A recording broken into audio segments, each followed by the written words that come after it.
Hello, everyone. My name is Angeline Chen, and I'm the president of the board of directors of the YWCA Pasadena. Welcome to our live webinar on how blockchain is changing the world as we know it. I would like to thank our sponsors today, Clark Hill PLC, Andrade Gonzalez LLP, Corpavera Lee and Dominguez LLP. This event supports our YWCA Pasadena and Glendale's Tech Girls program, where we empower young girls in the areas of STEAM, science, technology, engineering, arts, and math. We are teaching coding, robotics, and cool projects like making wearables. We also have a mentorship program with Caltech students. All proceeds from this event goes directly to these programs. You will see a donate now button on your screen that you can click on. And also there is a text to donate option where you can text YW blockchain to 41411. I would like to introduce and thank our esteemed panelists for today. Leslie Katz is a partner at Clark Hill PLC. She focuses on government law and policy and regularly interacts with state agencies. Her ability to provide strategic counsel for startups to Fortune 500 companies and public entities comes from her diverse experiences in the public and private sectors.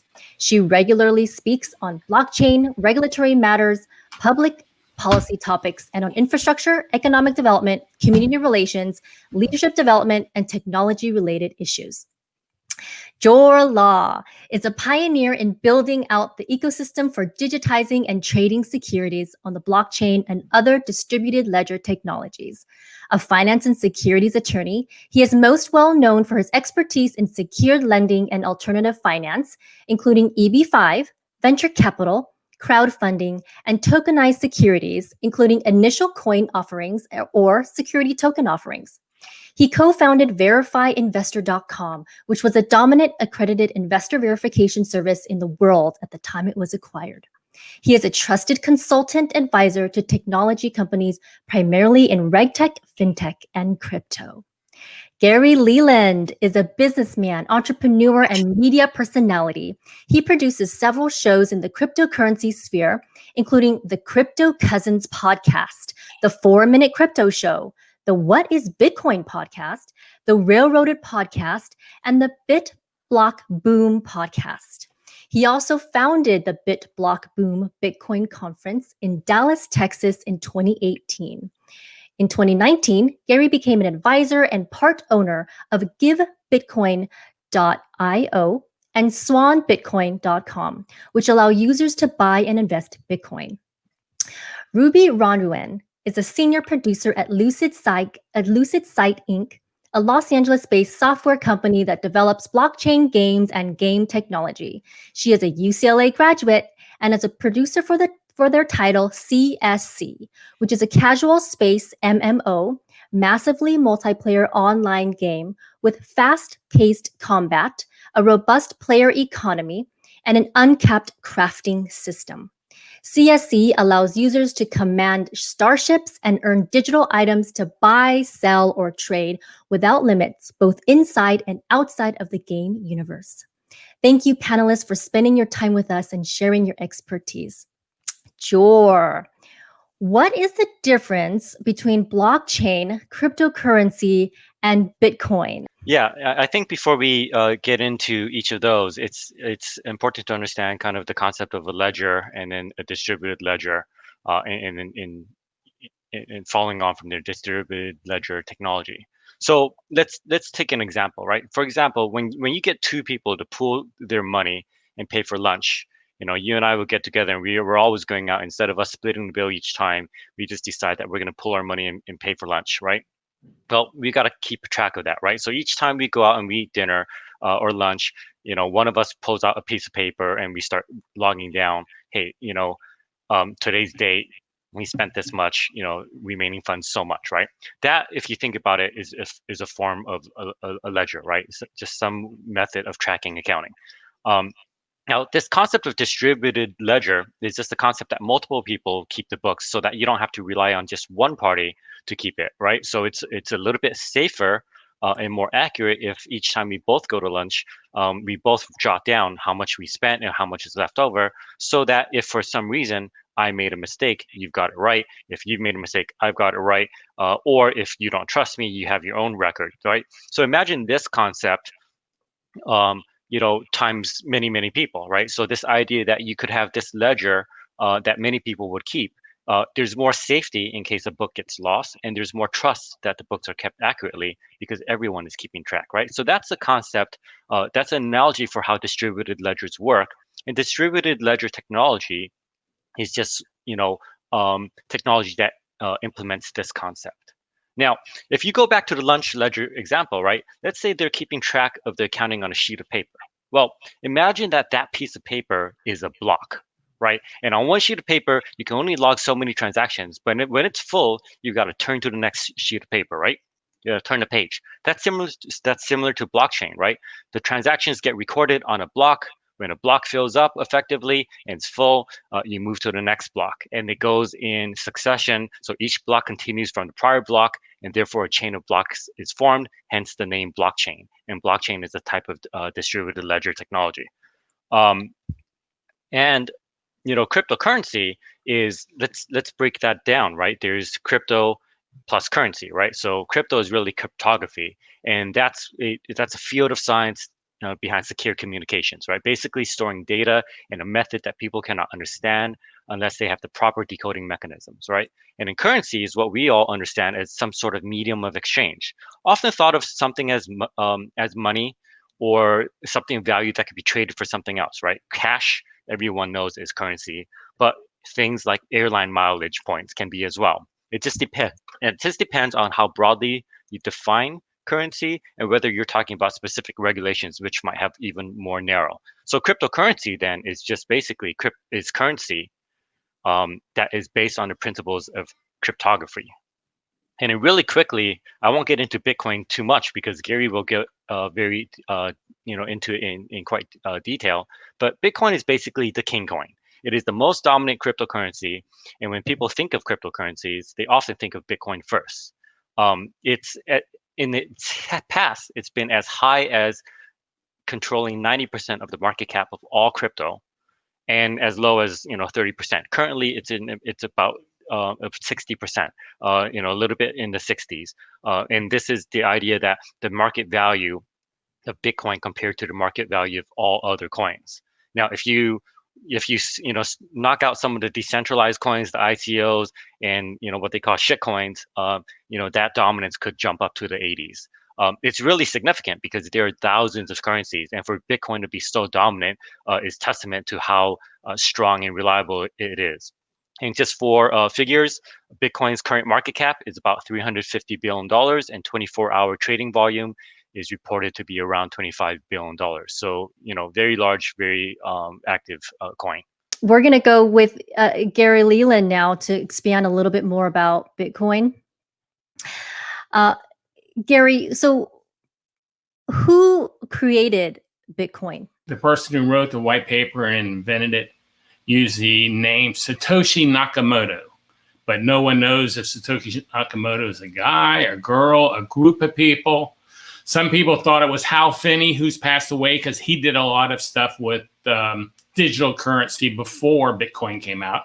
Some people have said it's Adam Back, who was one of the people who communicated with so-called Satoshi Nakamoto. But nobody really knows who it is. Whoever it is, he left Bitcoin and never returned, basically. And he left with 1 million Bitcoin, which have never been touched, moved, or spent. So if Bitcoin does reach the prices some people estimate it would reach, he would be the richest person on the planet. Whoever he is. Yeah. Unbelievable. And how do you buy Bitcoin, Gary? Well, you can buy Bitcoin from people. You can buy it from exchanges. I'm going to give 2 links for Bitcoin purchases from companies I like. I make short links for everything I use. You can go to GaryLeland.com/river. And I believe using that link will get people know they won't have any fees for their first $5,000 or $6,000 purchases in Bitcoin. Or you could purchase as little as $10 a month by going to swanbitcoin.com/Gary. And that'll give you $10 worth of free Bitcoin just for signing up. You just want to get a little bit of it. But you can buy as little as $10 with dollar cost averaging with Swan. There are many places to get Bitcoin, though. I mean, there really are. It's Unchained Cap. There's a ton of places.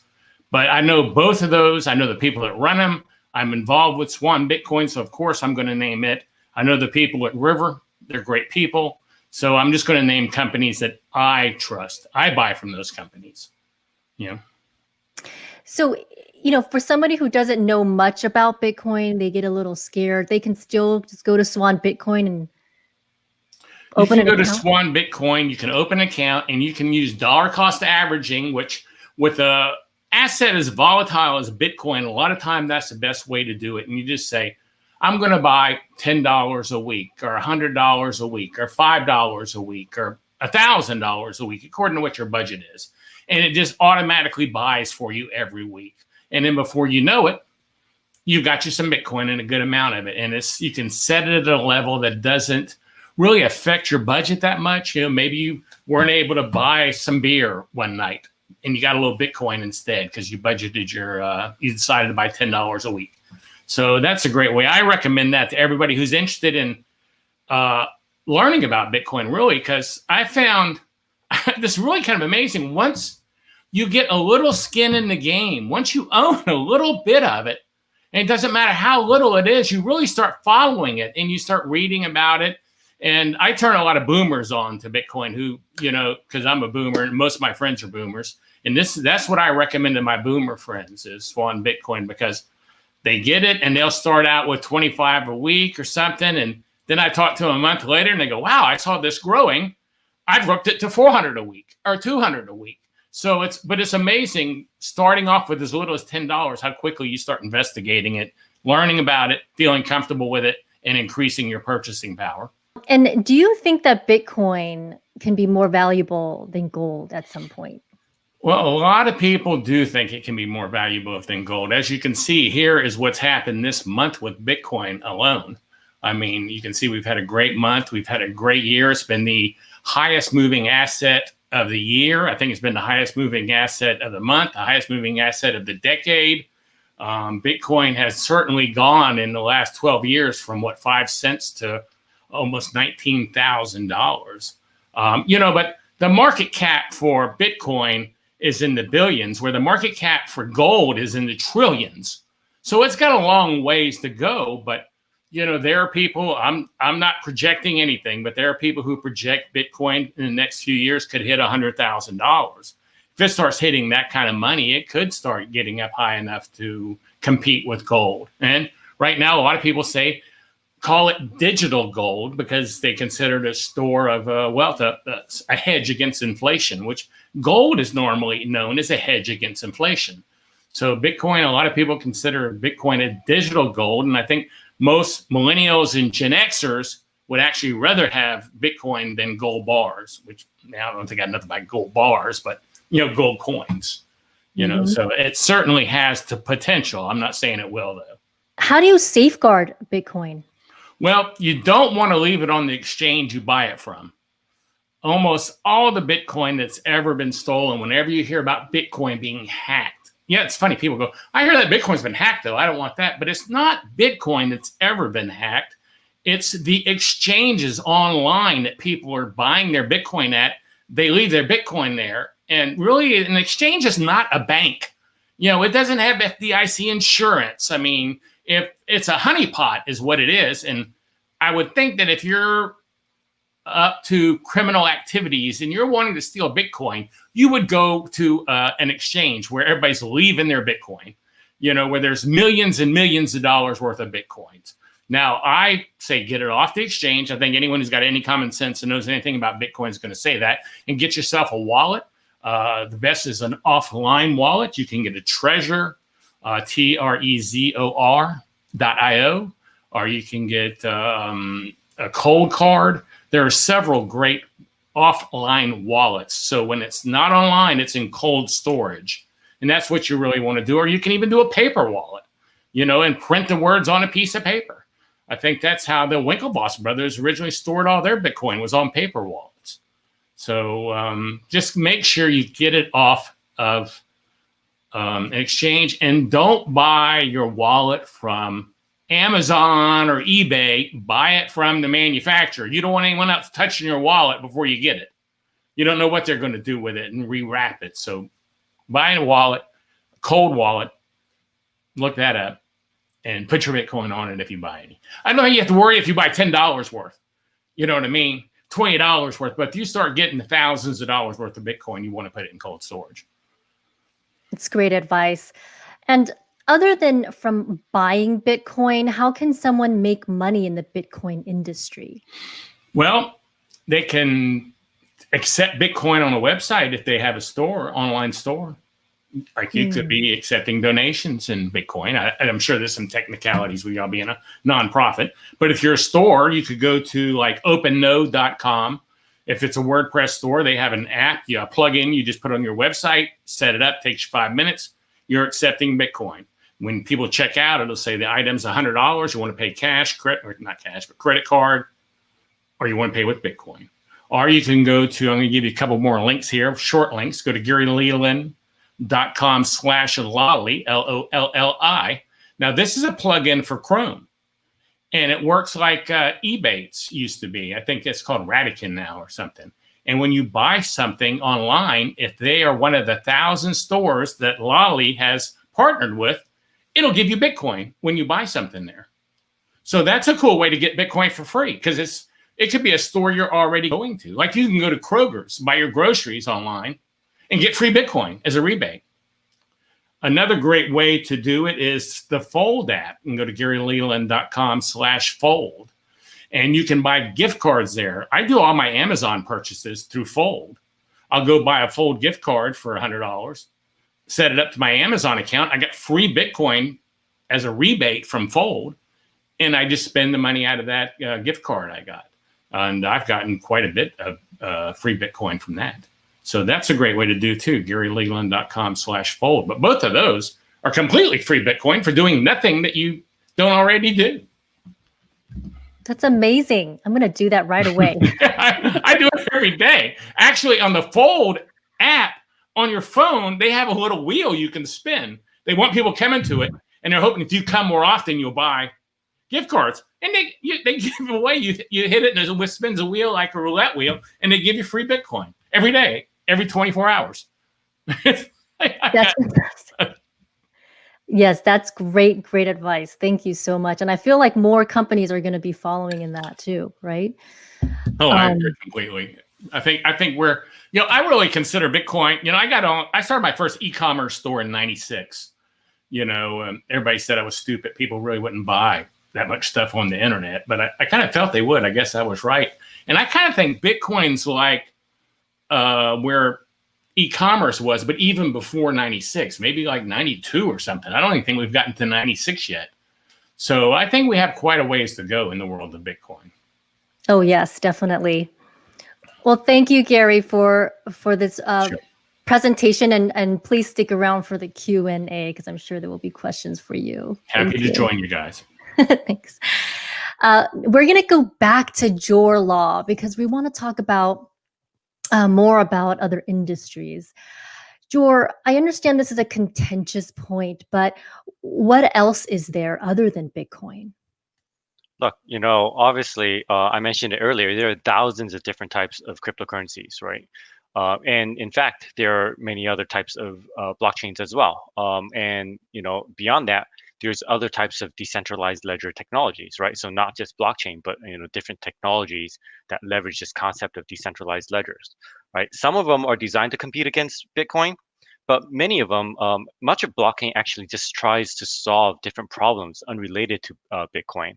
And there's many different types of use cases there. And what are some use cases of crypto?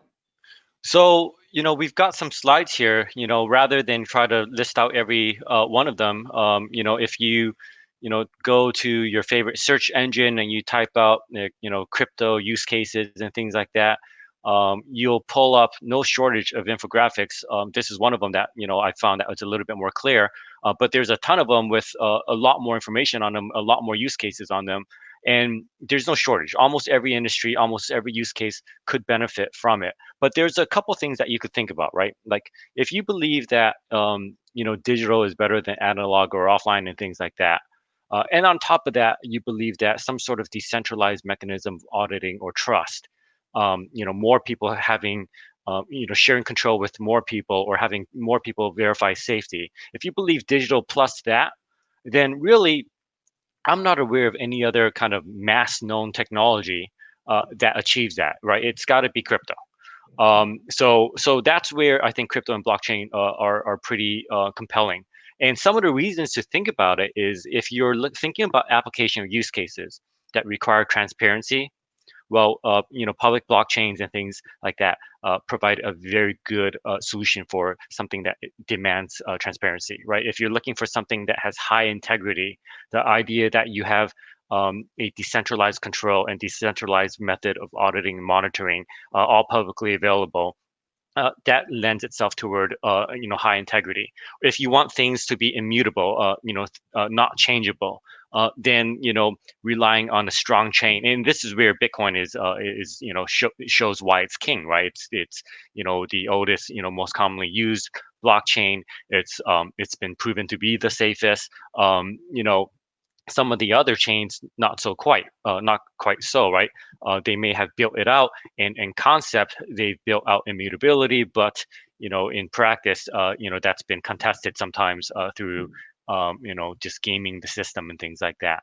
If you're looking for security, again, Bitcoin and blockchain technology, decentralized ledger technology might be able to provide it. And of course, if you're looking to disintermediate, right, there's this whole industry of middlemen that make money because they're profiting off kind of the misinformation that one party has versus another party has, right? So they come in, and because they're coming in and providing kind of the information arbitrage for everybody, they enjoy nice fees. But if you're talking about transactions which inherently can go between two people, P to P, on a blockchain with high security, high transparency, high integrity, then you may not need that trusted third-party intermediary that takes a large fee for doing that now. And in many cases, as you've seen in the headlines, a lot of the people that we count on to do this job, to be the trusted party, a lot of times you find out that they're not so trustworthy, or they've made some mistakes and things like that. You could eliminate a lot of those things through the use of blockchain technology. So what other industries are disrupted by blockchain? If you can give some examples, that would be great. Yeah, for sure. You'll see, again, if you go in and you type, in a search engine, what industries can use crypto or blockchain, almost every industry will come up there. There's certain industries where, it'll be less effective, right? Like, getting haircuts on a blockchain, not so great. But, tracking how many haircuts were done on the blockchain and things like that, greater. But, some of the areas that, you see a lot of interesting things being done, in blockchain are payments, especially in micropayments, where the payments are such small dollar denominations that the processing fees and expenses are cost prohibitive. So blockchain can provide a solution to that. Of course, you have to be aware. There's quite a number of people that will say, "Oh, it's faster, it's cheaper," but that's not necessarily true. It depends on like how you implement the decentralized ledger technology or the blockchain technology as to whether it truly is faster or cheaper, especially for micropayments. Banking is another big industry that is now starting to look at decentralized ledger technology. I think pretty much every major bank in the world is investigating blockchain, or has invested in it, or has some department dedicated to it. Public records, public uses, for things like public records for land title, private records, even medical, identity, and voting, to get more accurate voting results and things like that. Those are all industries that could be disrupted. Supply chain management is getting disrupted as well. You're seeing a lot of great work from IBM in this case. Walmart actually came out instead. They introduced a blockchain technology where they partnered with IBM, And one of the quotes that they provided is, with blockchain, research that used to take 7 days can now take as little as 2.2 seconds, tracing contaminated foods to their source. So we're talking about people who are getting poisoned at home because they've had contaminated food, and it's taking someone 7 days to research that. And because they've introduced blockchain technology to help trace things, it's taking them 2.2 seconds sometimes. And that's saving lives, right? That's very disruptive. You're taking a week and distilling it down to seconds.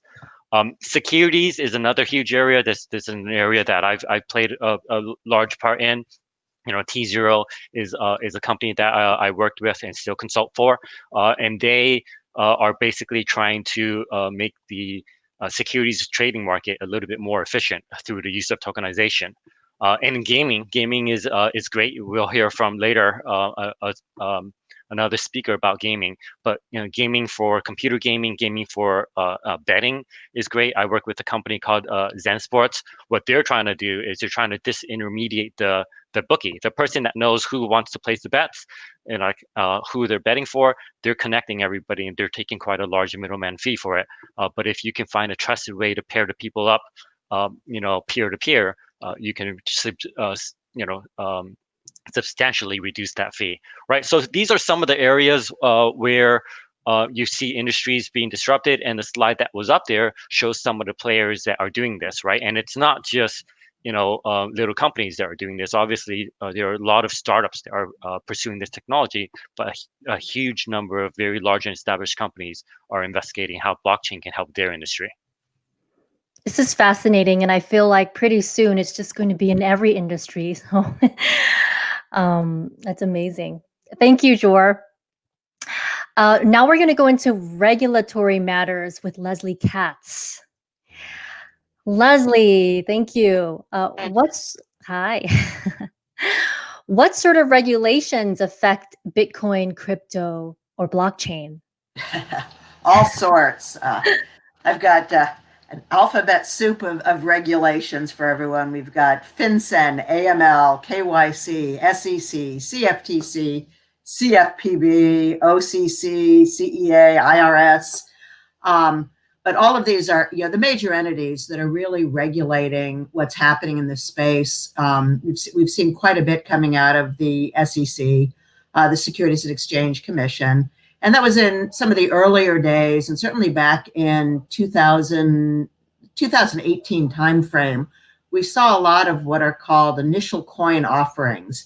And there was, perhaps a bit of a misunderstanding that instead of calling something an IPO, an initial public offering, a lot of these companies came out and offered tokens, and thinking because it wasn't called the public offering, they didn't have to comply with any laws. Well, the SEC stepped in and said, well, wait a minute, we think that you're offering these tokens to potential investors, and these really should come under the rubric of the securities laws. So we heard quite a bit in the, certainly in the 2018 timeframe about a lot of companies, coming out and offering these tokens as a way to raise money to build out their company without really going through the rigors of the traditional disclosures and regulatory process.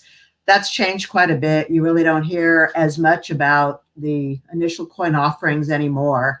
There'd been a little bit of a debate as well between the CFTC, the Commodities and Future Trading Commission. What are these tokens? Are they commodities? Are they securities? There's a little bit of both.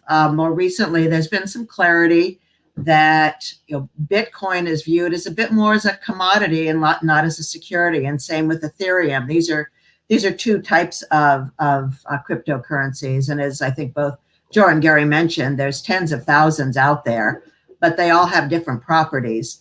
But it has been found that really Bitcoin and Ethereum, or Ether, are two that seem more like commodities these days and aren't regulated as securities. But there's an abundance of oversight. The SEC came down on a lot of these companies that did these offerings with both criminal charges, causing the companies to reverse their token sales, refunding sums.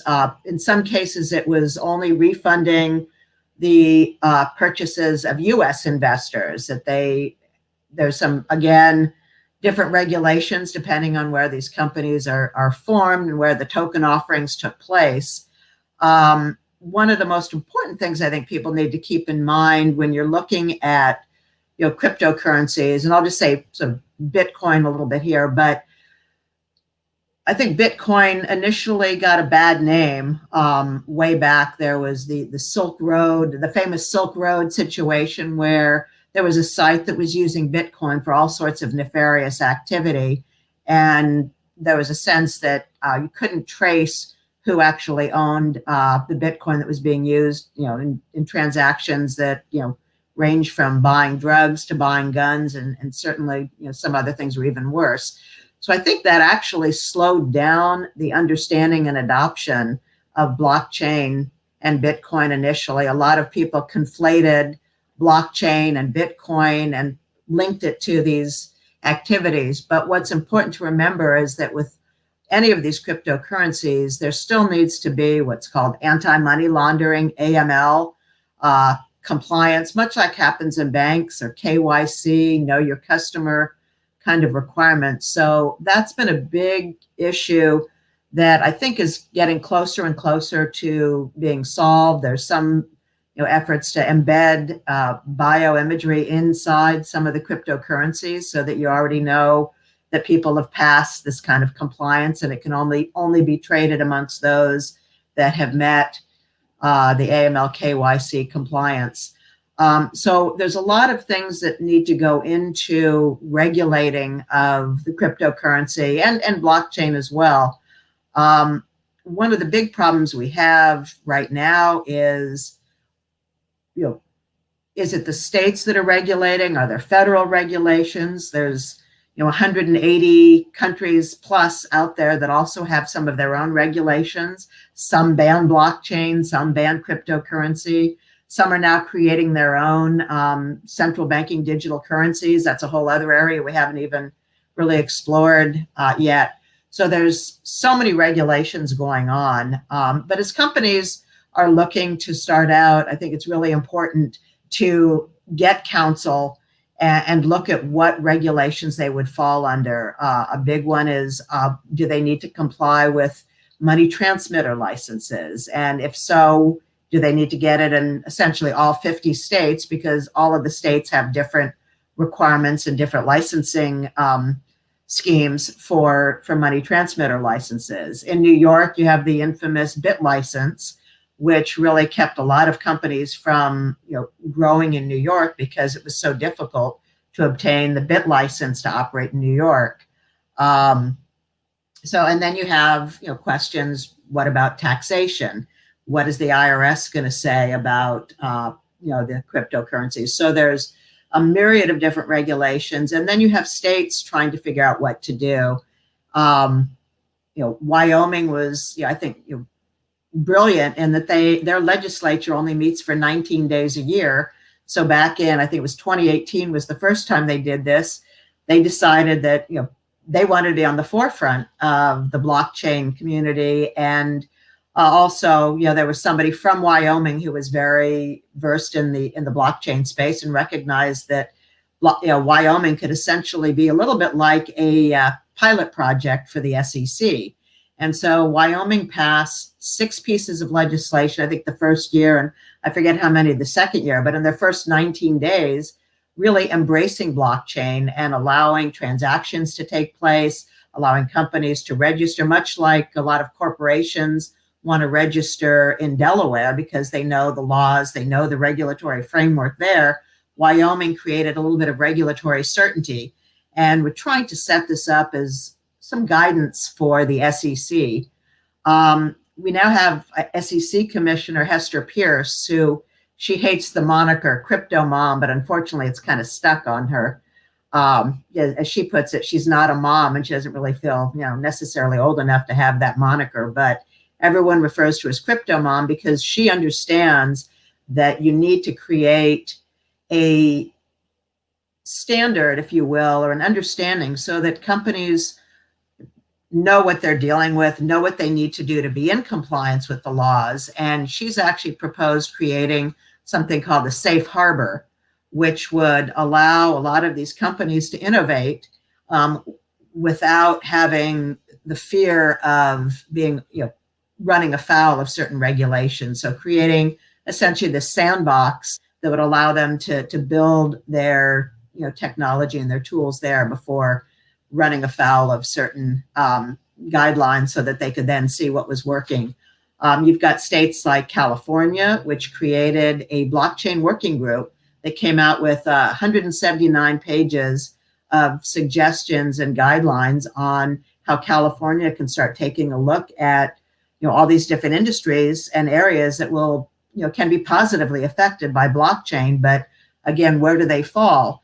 And, it's a new technology in some ways, and some of the old laws absolutely apply, and some of them make no sense whatsoever. So both states and the federal government are going to need to start catching up with the technology. We haven't even gone into what are referred to as smart contracts, which, simply put, it's on the sort of Ethereum chain. And without going into great detail, it's essentially saying, if you do this under our criteria, then that will happen. And one of the best analogies I've heard, it's like a vending machine. If you put in $1, you can buy a soft drink. They're called smart contracts, but as a lawyer, it comes nowhere near what we would consider a contract. There's a lot of the terms that would be missing. So if something goes wrong with these contracts, who's at fault? Who's liable for mistakes? If there's a coding error and the contract isn't executed the way somebody expected, but it might still have been in compliance with the software or the coding that was done in that, who's at fault for that? Where does the liability fall? So there's some issues around these so-called smart contracts from a legal perspective. So there's quite a bit of regulation that's still needed, but I think we've come, a long way in a relatively short period of time. I don't want to go into great detail about all the other jurisdictions outside the United States, but there's many of them that have developed a much more robust regulatory scheme, which has attracted a lot of companies to those jurisdictions. One of the ones that certainly comes to mind is Switzerland, where people have a good sense of what they need to do to operate in compliance with the guidelines there. The EU is also coming up with guidelines and ethical frameworks around what's happening in the space. So there's, I've shortcut what's usually several hours of presentation on the legal and regulatory issues surrounding this arena, but it's an exciting time to be part of it. I think we're seeing some of the regulatory certainty coming into more and more focus. There have been the Office of the Control of the Currency has put up some guidelines just in the last couple of months regarding banks being able to hold and reserve funds for stable coins, or permitting custody solutions at the banks that hadn't existed previously. So there's some rapid movement in all the sort of alphabet soup of agencies that I mentioned at the beginning. And it's a fun time to see where we're going to go next. Yeah, and I know that the regulatory matters are changing every single day. So what you say today will change tomorrow, and also with the new administration, we're going to have to do another webinar to just go through more of that. Thank you so much, Leslie, for your time. That was great. Now we're going to go to gaming with Ruby Ronruen. Hi. Hi, thanks for coming. Ruby, one of the most exciting use industries to leverage blockchain technology is gaming. Can you tell us about what different ways that blockchain technology is or can be used in gaming? Yeah, definitely. So Jor had mentioned betting, which is a really interesting avenue. Another one I want to mention is true digital ownership of digital assets. And this is something that can be compared to collectibles that have unique serial numbers. And these digital assets live within the game. So you can use them in the game, or you can even take them out. And they can be on a third-party marketplace like OpenSea. And it can have a completely separate life. You can see on OpenSea like how much it's sold for, who's bought it. CryptoKitties is famous for it. We have our own asset that was made a few years ago called, it's a ship called a Sigma Battle Cruiser, and it sold for the equivalent of $25,000. And that person had later resold it, I think within this year, actually. They later resold it for $55,000. And Wow. it's insane, but it's also, it shows just how scarce these items are and how that ship, it lives within our game and you can play it, you can travel space in it, or you can also take it out and you have true ownership of this item. And I think that's one of the innovative ways that we've seen blockchain and gaming come together. That's so fascinating.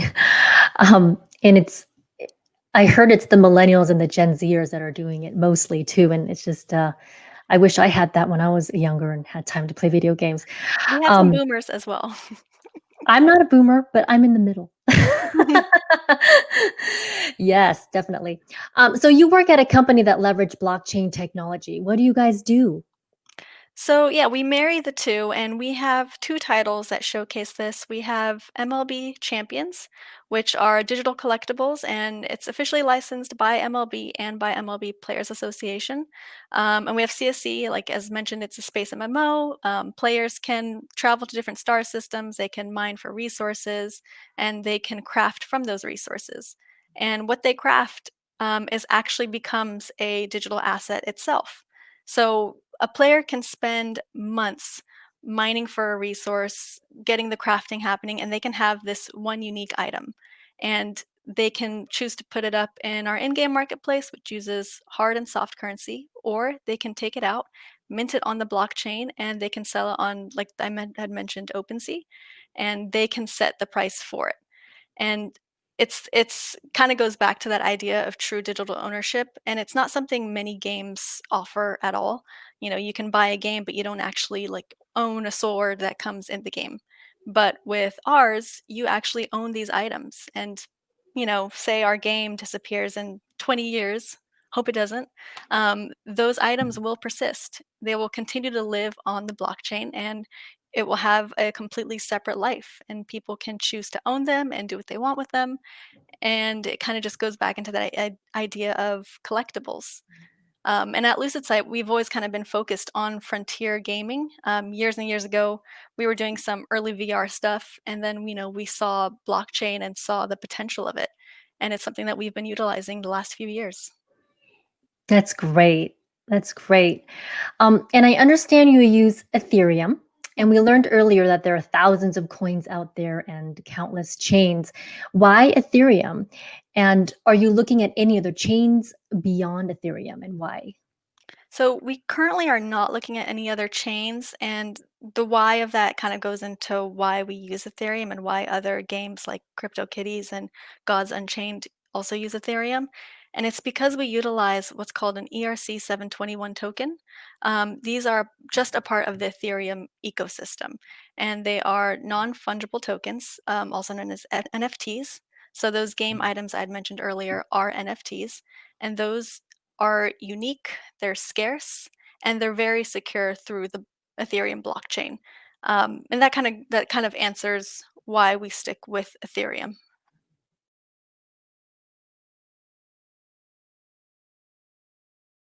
This is for Gary.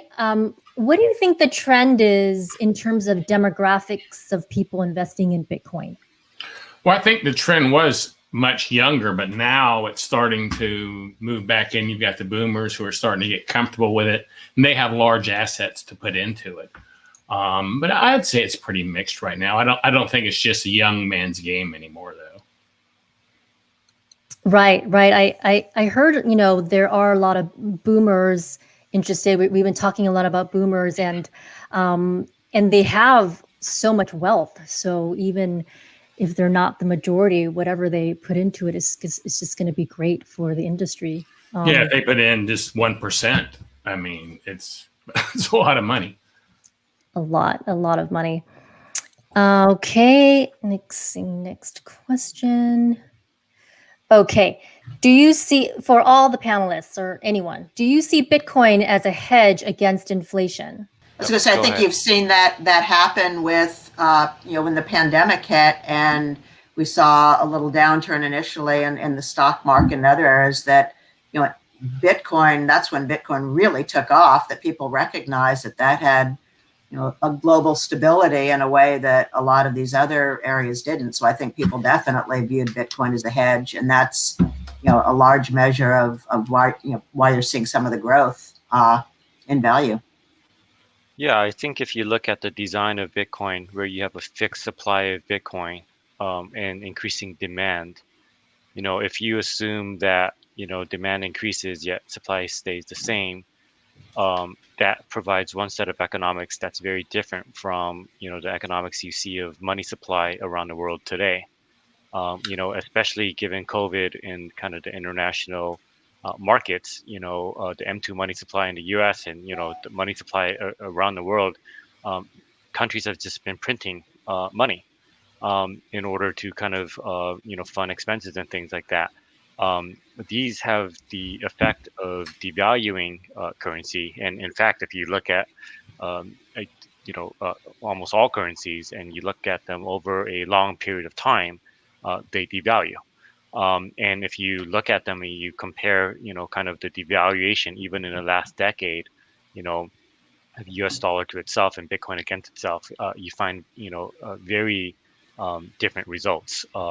So, I'm not an investment advisor, of course, but what is interesting is that if you start reading the news, one of the reasons for Bitcoin's recent surge is that very smart folks, some of the world's best traders, some of the world's most famous investors, have now kind of pointed to the fact that, hey, something's not right. Money is not safe.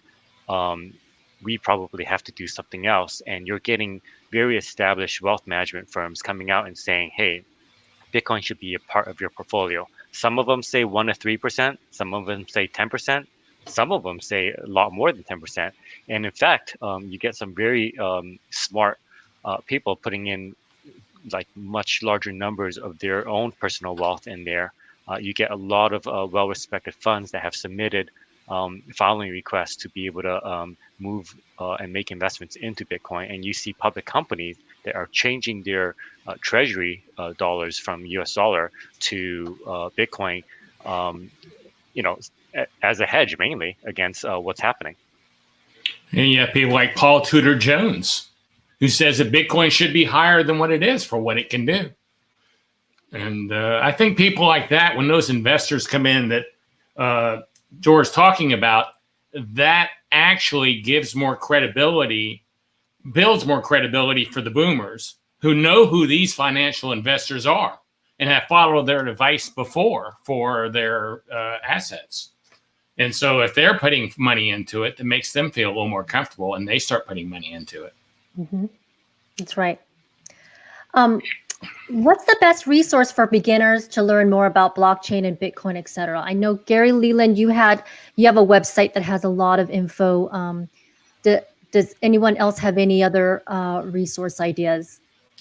Well, if someone's interested in finding out, I would recommend the one book that I recommend. I think is one of the best books out there is by Saifedean Ammous called The Bitcoin Standard. And in this book, it's an audio and print. And in this book, Saifedean goes from the time that shells were used as money all the way into blockchain, all the way into cryptocurrency. So it's quite an involved book. But it really gives you an understanding of money, which I think you have to understand Bitcoin. And it's more, say, about money and Bitcoin. So I'll let someone else go into the blockchain answer for that. But that's a book I would recommend. Gary, we're both advisors to Swan. I think one of the co-founders, or they have a Bitcoin book as well, and I think it's free at the moment. I think they're giving out the digital version of that free. Yes, it's Building Bitcoin. Is that correct? Inventing Bitcoin. Yes, Inventing Bitcoin, and that's free. You can get a free digital copy on the website at Swan. You're correct. I forgot about that, and that's a great book. Actually, that's a better first book, I think, if you want to find out about Bitcoin. Go into that and then roll into Saifedean's book. And then Jimmy Song has a great Bitcoin book, too. I can't remember the name of it. I'm sorry. I don't know why I'm blank on that at the moment. How does someone actually start playing a blockchain game? So we do a pretty good way of this because for our game, we actually don't even require you to have an ETH address. We have an engine that works in between called Scarcity Engine. So someone who's not interested doesn't always have to be a part of it. But if you want to, something for us is we utilize a Chrome extension called MetaMask. And through MetaMask, you can help create a address. It'll also take you over to Coinbase, and you can purchase some ETH through there, and then have it attached to MetaMask. And within our website, you can make purchases of some assets, or you can start up the game. You can purchase from OpenSea. There's a lot of different avenues actually for it. But I think one important thing though is using the extension MetaMask. It's very helpful for it. It'll hold your assets as well. You just need to have an address attached to it. Awesome. Thank you. Go ahead. Yeah, I just do want to clarify since MetaMask is one mechanism to use Ethereum chain things. And if you're looking at purely Bitcoin, you wouldn't be using MetaMask. Yeah, this is Ethereum only. This one's probably for Leslie. Is the incoming administration seen as positive or negative for crypto? I think there's a sense that it's being seen as positive. There's, the Biden campaign had their, policy teams put in place, and there was quite a big focus on innovation and emerging technologies. I think, the outgoing administration was starting to recognize, although there had been some denunciation of cryptocurrency early on, that there'd been a movement towards recognizing that cryptocurrency and blockchain could have a lot of positive impact. I think the Biden administration is going to pick up on that. They brought in Gary Gensler to head the financial policy transition, and he's been a proponent of Bitcoin and blockchain, and I think that was seen as a sign of a positive movement there. But I also think, as was mentioned, I think by all the speakers, the applications that are the potential for all the different applications are really being recognized by government now, and so utilizing blockchain for transactions, and my personal feeling is we're looking at how do you distribute millions of, hundreds of millions of vaccinations with respect to COVID. Blockchain is a brilliant way of tracking and facilitating those kind of efforts. But I think the incoming administration, I think, is being viewed positively. I know that the people that they'd assembled as part of the innovation policy team, I guess I can now say I was part of that, do support blockchain and cryptocurrency, and are just utilizing, are looking at ways of it being utilized in government, and then also providing the proper regulatory framework to allow the innovation to grow at the same time as protecting consumers. Those are really the key factors. You want to allow for this innovation, but you also want to protect the consumers. And I think there's that recognition in the administration, incoming administration. Thank you, Leslie. What is the liquidity of crypto for anyone? Wait, as far as selling your Bitcoin? Is that what we're asking?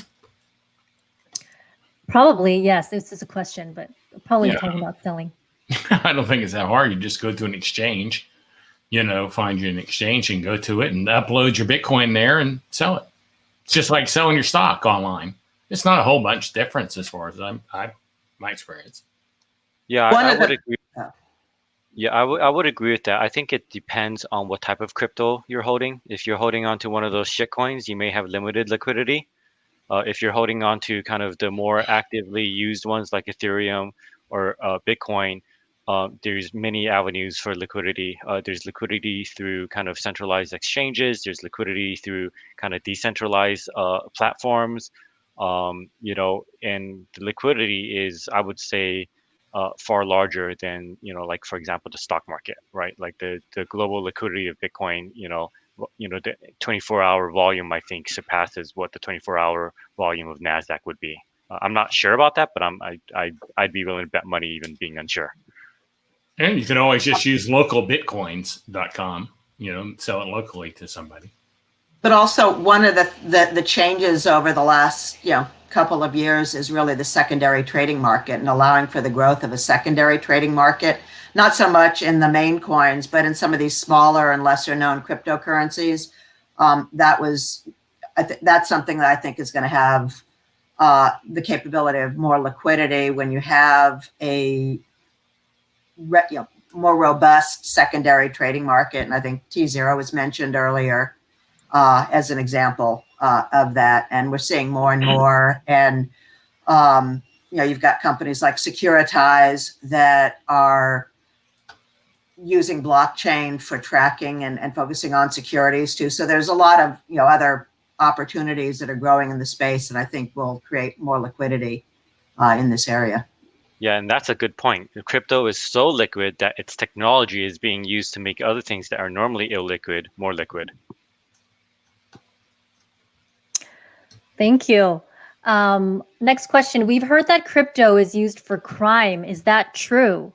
I think probably there's more crime done with US dollar bills than there is Bitcoin. But I can see where that would be a stigma that was still in some people's minds from the early days of Bitcoin. Yeah, I think it's something we have to fix. Certainly, it's used for crime. Certainly, there's fraud in crypto. There's fraud in Bitcoin. That's true of pretty much any currency. And certainly, if you want to talk about the most guilty currency, that would be probably the US dollar, right?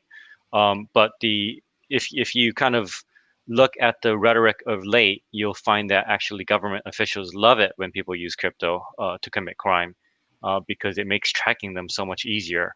Once you find a transaction, you can trace it back through much more easily. And you find that a lot of criminals that are using crypto are getting in trouble.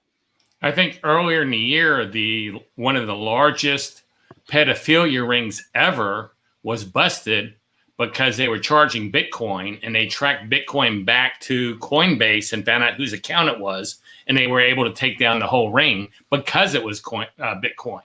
So yeah, I have to agree with Jorah. I think from what I always see, they like Bitcoin because they can find out who owns it and they can track it down somewhere. There was to that point, I completely agree with all the remarks. And then I think one thing to think about is there was a sense early on that you couldn't trace Bitcoin or these transactions, but the reality is they can be traced. And that was a bit of a misunderstanding. And to the point being made that, it is possible to track, to track down some of these illegal transactions. Also, I think, as I was talking about earlier, with more and more focus on the anti-money laundering and know your customer requirements for all of the companies that are launching their cryptocurrencies. I think that also changes that dynamic. And again, it's just like, as we said, using dollars is, criminals use that too. I mean, criminals are going to do what they're going to do, and they'll probably find ways in whatever transactions there are, but I don't think you're really seeing it as much anymore in the Bitcoin space. At least certainly not the way it was when it first came out with Silk Road. I think that's been a big hurdle the industry's had to overcome, that misunderstanding and misnomer. And I think we've moved quite a ways away from that now, but the public needs to recognize that. Mm-hmm. Ruby, did you have something? I'll say the fact that we see so many bigger companies utilizing blockchain ETH just shows how much we've come away from that stigma. Like, you had the presentation of all those companies using it. Like, we ourselves have, us working with MLB, with CBS, we've really come a long way from that stigma. And like Jor also mentioned, USD is guilty of it as well, of that utilization of crime. Well, thank you so much. We are at 1 o'clock. So appreciate the speakers, all of you today. Leslie Katz, Jor Law, Gary Leland, and Ruby Ronruen. I know you're all very, very busy. So thank you so much. I want to thank our sponsors, Clark Hill PLC, Andrade Gonzalez LLP, Corpavera Lee, and Dominguez LLP. I want to thank Cynthia Martinez and Christina Lozado from the YWCA Pasadena for all the behind-the-scenes work.